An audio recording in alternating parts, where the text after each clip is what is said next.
Ezekiel 43 परमप्रभुको महिमा मन्दिरमा फर्केको।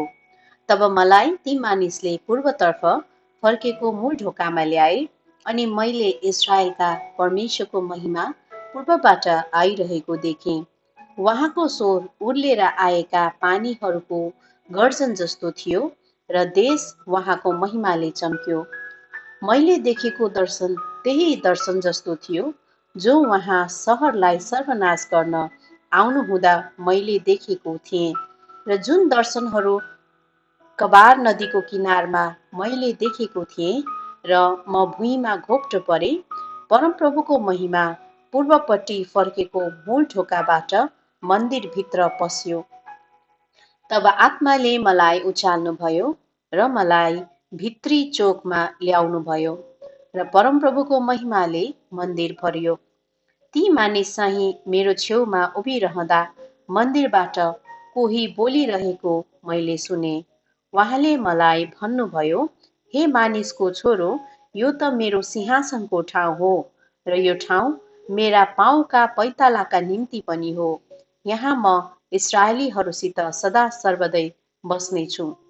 इस्राएलका घरानाले र तिनीहरूका राजाहरूले आफ्नो वेश्यावृत्तिद्वारा र अल्गा ठाउँहरूमा भएका आफ्ना राजाहरूका निर्जीव मूर्तिहरूद्वारा फेरि कहिले मेरो पवित्र नाउँलाई बिटुलो पार्ने छैनन्।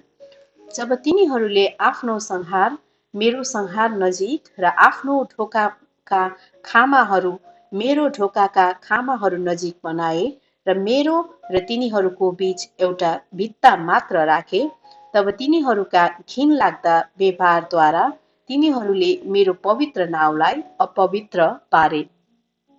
यसैले मेरो क्रोधमा मैले तिनीहरूलाई नाश गरे।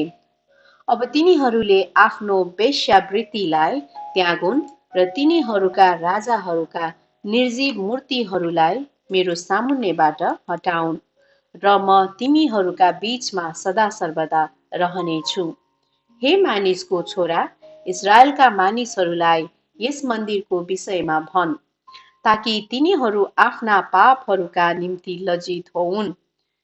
तिनीहरूले यस मन्दिरको बनोटलाई विचार गरून् र यदि तिनीहरूले जे गरेका छन् ती सबैका निम्ति लज्जित भए भने तैँले तिनीहरूलाई यस मन्दिर र त्यसका सबै बन्दोबस्तहरू, त्यसका बाहिर जाने र भित्र पस्ने प्रवेशद्वारहरू, त्यसका सारा नमुना र त्यसका सबै विधिहरू सम्पूर्ण तिनीहरूलाई बताइदे। तिनीहरूका सामु यी लेख, ताकि त्यसका ढाँचाप्रति तिनीहरू इमान्दार होउन् र त्यसका विधिहरू पालन गरून्। मन्दिरको नियम यही हो, पर्वतको टाकुराका चारैतिरको क्षेत्र अति पवित्र हुनेछ। मन्दिरको नियम यही नै हो। वेदी वेदीका नापहरू लामो हातको नाप अनुसार यस्ता हुन्। लामो हातको नाप 1 हात र 4 अङ्गुलको चौडाइ हो। त्यसको नाल 1 हात गहिरो र 1 हात चौडा छ। त्यसलाई घेरेको बिटको नाप 1 बित्ता हो। वेदीको उचाइ यस्तो छ, भुइँमा भएको नालदेखि तल्लो तहको किनारसम्म वेदी 2 हात अल्गो र 1 हात चौडा छ। सानो बिटदेखि ठुलो बिटसम्म त्यो 4 हात अल्गो र 1 हात चौडा छ। वेदीको अगेनो 4 हात अल्गो छ र 4वटा सिंहहरू त्यसका चारै कुनामा मासतिर निस्केका छन्। अगेनो चाहिँ 12 हात लामो र 12 हात चौडा भएको ठिक वर्गाकार हो। वेदीको माथिल्लो बिट पनि वर्गाकार हो, 14 हात लामो र 14 हात चौडा। बिट 1 हात पाक्लो छ र त्यसका चारैतिर आधा हात गहिरो नाल छ। वेदीका खुट्किलाहरू पूर्वतिर फर्केका छन्।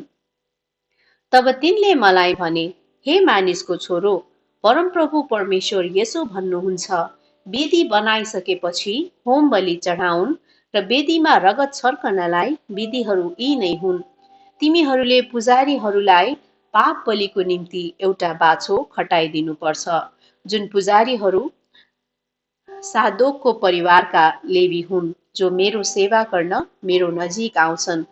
परमप्रभु परमेश्वर भन्नुहुन्छ, त्यसको रगतबाट केही लिएर तिनीहरूले वेदीका चारै सिंहहरू माथिल्लो बिटका चारै कुना र त्यसका चारैतिर लगाओ। यसरी तिमीहरूले वेदी शुद्ध पार्नेछौ र त्यसको निम्ति प्रायश्चित गर्नेछौ। त्यसपछि पाप बलिको बाछो लिएर पवित्र स्थानको बाहिरपट्टि तोकिएको ठाउँमा तिमीहरूले त्यो आगोमा पोल। दोस्रो दिन तिमीहरूले एउटा निष्कोट बोको पाप बलिको निम्ति चढाओ। तिमीहरूले बाछाले वेदी शुद्ध पारे झैं यसले पनि वेदी शुद्ध होस्। जब तिमीहरूले वेदीलाई पुरै शुद्ध पारेका हुनेछौ, तब बगालबाट एउटा निष्कोट बाछा र एउटा निष्कोट भेडा चढाओ। तिमीहरूले तिनलाई परमप्रभुको सामुन्ने चढाओ। पुजारीहरूले तिनलाई नुन छर्केन परमप्रभुको सामुन्ने होम बलिको रूपमा ती चढाउनु पर्छ। तिमीहरूले 7 दिनसम्म पाप बलिको निम्ति दिनहुँ एउटा बोको जुटाउनु पर्छ। तिमीहरूले बगालबाट एउटा निष्कोट बाछा र एउटा निष्कोट भेडा चढाउने गर। 7 दिनसम्म तिनीहरूले वेदीलाई प्रायश्चित गरेर त्यसलाई शुद्ध पार्नुपर्छ। यसरी तिनीहरूले त्यसलाई अर्पण गर्नेछन्। जब ती दिनहरू पूरा हुन्छन्, अर्थात् 8औं दिनमा र त्यस उपरान्त पनि पुजारीहरूले वेदीमा तिमीहरूका होम बलि र मेलबढी चढाउने गरून्, तब म तिमीहरूलाई ग्रहण गर्नेछु, परमप्रभु परमेश्वर भन्नुहुन्छ।